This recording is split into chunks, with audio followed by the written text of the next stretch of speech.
Good afternoon, everyone. I hope all of you are doing fine. Yes.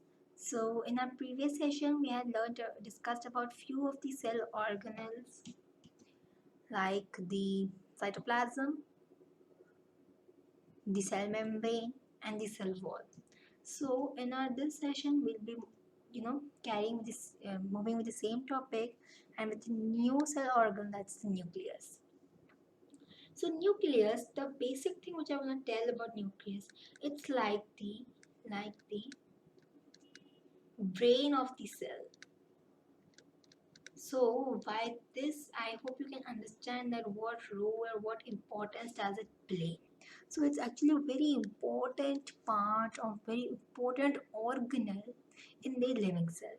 That is an important component of the living cell. It is generally spherical and located in the center of the cell. So it's basically if I show you, yes, this is if you notice this big structure, this is the nucleus, this big one. This small is the nucleus.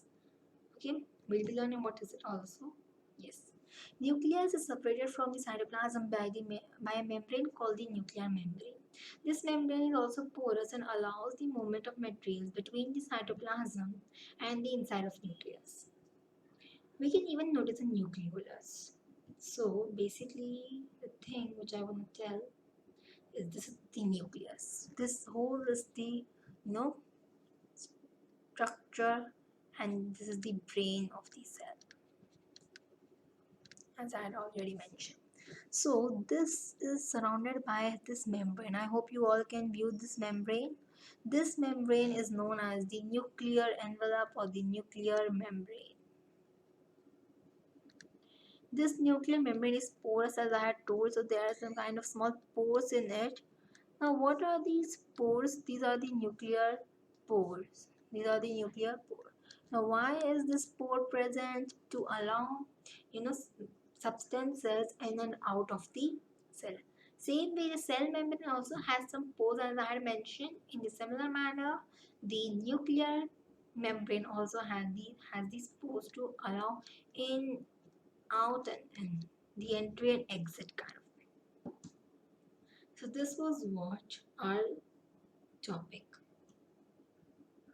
The next thing is, we can even notice a nucleolus. If this is the nucleus, a small central part is also present, which is known as the nucleus. In nucleolus, in addition, nucleus contains thread-like structures called chromosomes. These carry genes and help in inheritance or transfer of characters from the parents to the offspring. The chromosomes can be seen only when the cell divides. So basically over here you will notice some thread-like structures present, entangled together, and they are known as chromatin, and when they condense they form the chromosomes. I will tell that what's the difference also. Nucleus, in addition to its role in inheritance, acts as the control center of the activities of the cell. So all the activities of the cell are basically controlled by this nucleus. Control center, and that's why it's known as the brain of the cell. The entire content of a living cell is known as protoplasm. It includes the cytoplasm and the nucleus. Protoplasm is called the living substance of the cell. And one more thing, and cell membrane also come under this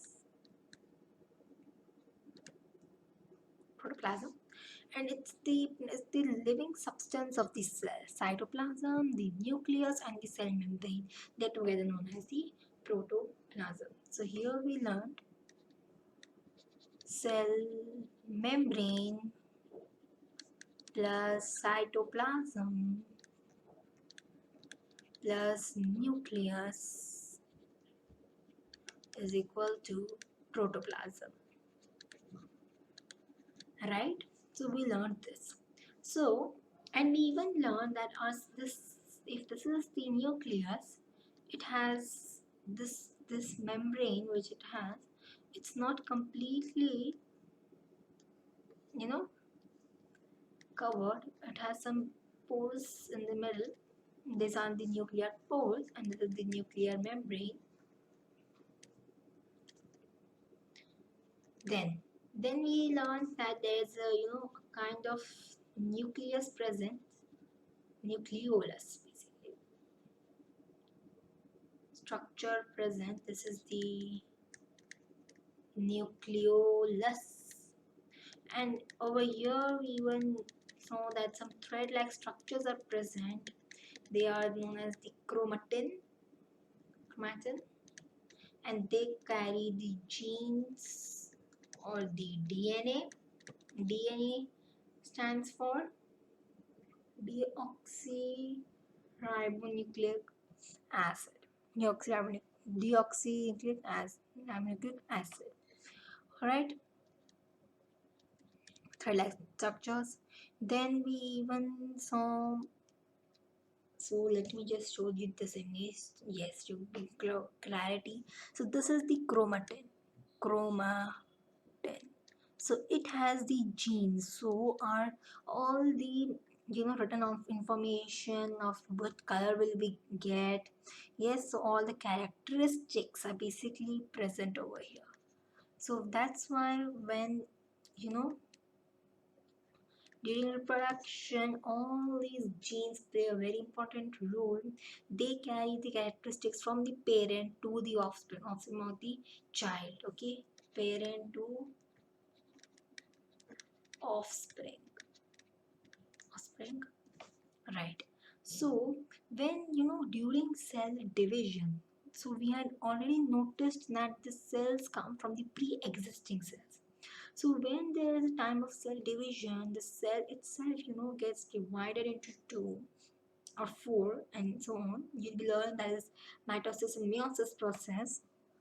In that, when the cell division takes place, this chromatin they condense and form these kind of structures. Basically, this it looks in this manner itself. Let me draw a clearer image. Yes, so they form the chromosomes at that time. The chromosomes number and everything we'll be learning that also, and this is the formation of the chromosomes. This chromatin they condense to form the chromosomes.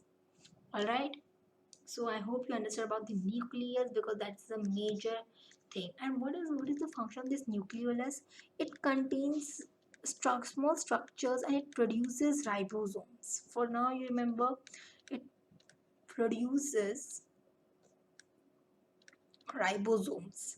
Now, what are these ribosomes? We'll be learning that also, and at that point of time, we'll understand it clearly. So, it produces the ribosomes. This next organelle is endoplasmic reticulum. Now, what is this endoplasmic reticulum? A network or reticulum of tiny tubular structures scattered in the cytoplasm that is called the endoplasmic reticulum or the ER. ER in short. Hence, ER divides the intracellular space into two distinct compartments, luminal inside ER and extraluminal cytoplasm compartments. RER is frequently observed in the cells actively involved in protein synthesis and secretion. They are extensive and continuous with the outer membrane of the nucleus. The smooth endoplasmic reticulum is a major site for synthesis of lipid. Animal cells, lipid-like steroidal hormones are synthesized in SER. So, what is this RER and SER? So basically, this endoplasmic reticulum is divided into two. That is a rough endoplasmic reticulum and smooth endoplasmic reticulum. So as I told you that this nucleolus produces this what produces ribosomes. So when the ribosomes are attached to this endoplasmic reticulum, let me show the image. Yes.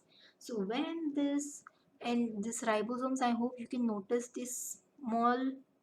This is the nucleus, nuclear pore, nuclear envelope, nuclear membrane. Yes, so that's a clear image. This is the endoplasmic reticulum, as you can notice. So when this ribosomes, you can see the small circular spherical structures.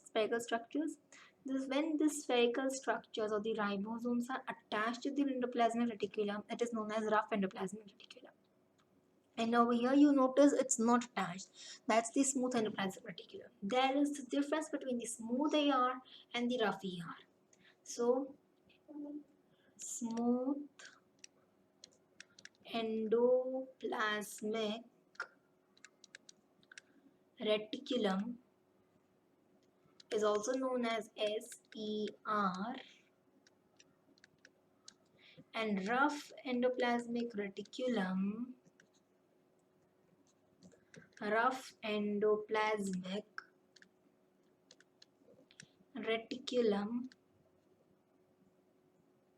is also known as RER.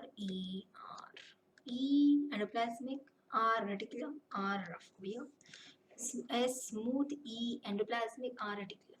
So endoplasmic reticulum. Yes, endoplasmic reticulum.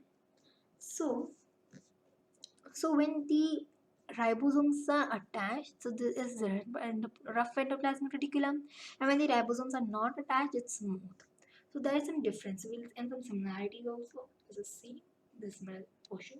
It makes cellular materials, makes and stores lipids and steroids. This smooth endoplasmic reticulum, whereas the rough one makes and stores proteins. So when we eat, you know that we basically eat food which has nutrients present in it. It gives us nutrition.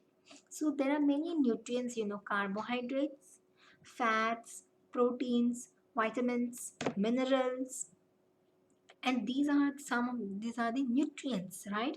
So lipids, when you're talking about, it's about fat. Lipids are the fats, and proteins, they give us growth and development, and fats, like butter, ghee, you know these are the fats, your cream, steroids. Okay, so they're talking that lipids, for the synthesis of lipids, smooth ER or endoplasmic, smooth endoplasmic reticulum is involved. So over here,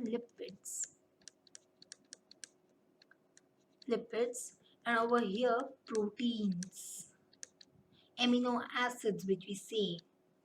Yes, the small structures, when we say proteins, they are the amino acids, and lipids are basically small structures of fats, when they're divided. So you can see that the complex of the cell is a very complex structure, right? So I hope you understood till here, and now I'll be explaining you about the ribosomes. From that time, we are basically hearing the small spherical structures are the granular structures first observed under the electron microscope as dense particles by George Pelt in 1953. They are composed of ribonucleic acid and RNA and proteins and are not surrounded by any membrane. They help in the synthesis of proteins. This is the only, the basic function you must remember, that they help in the synthesis of proteins. Now I would like to show you the structure of a ribosome. They look, this is the substructure of a ribosome, large subunit, small subunit. So they basically help in the structure of in the synthesis of proteins. They help in the synthesis of proteins, right? Help in the synthesis of proteins. So now, when I have reached till here, I would probably like to explain you the path of basically the protein synthesis, how it takes place. So as I told you, they are produced by nucleolus, which is produced by nucleolus. So this nucleolus is present inside the nucleus. So the nucleolus produces these ribosomes. So when these ribosomes are produced, they're produced by nucleolus. So when the ribosomes are produced, they come out of the nucleolus and they come and attach to the endoplasmic reticulum. So where the areas where they attach, that becomes the rough endoplasmic reticulum, and where they not, that's the smooth endoplasmic reticulum.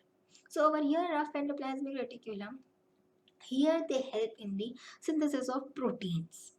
Okay, so this synthesis of proteins takes place over here. That is the proteins, and the endoplasmic reticulum, as you know, it's kind of highway which is just attached to the nucleus. Let me just go with the definition of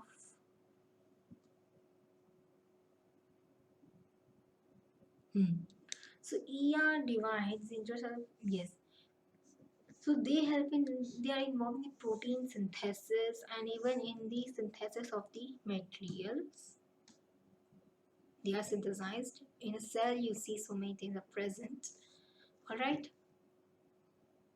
Yes, so from that nucleolus, it attaches to the endoplasmic reticulum. There, the synthesis of protein, okay, occur. Somewhat they occur over there, and then when they from there they detach themselves. You can see those proteins which are basically synthesized. They reach the Golgi apparatus or the Golgi bodies, and there what happens? They get attached with the lipid which was synthesized, the other nutrients. They just combine with them to form different structures, different things, and they are then packed in vesicles, and then they are transported to these places where they are needed. So I hope till here you understood how the thing takes place. So in our next session we'll be learning about the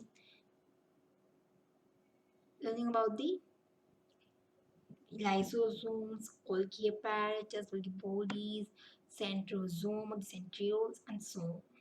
So keep smiling and thank you. Till here we are done. Thank you.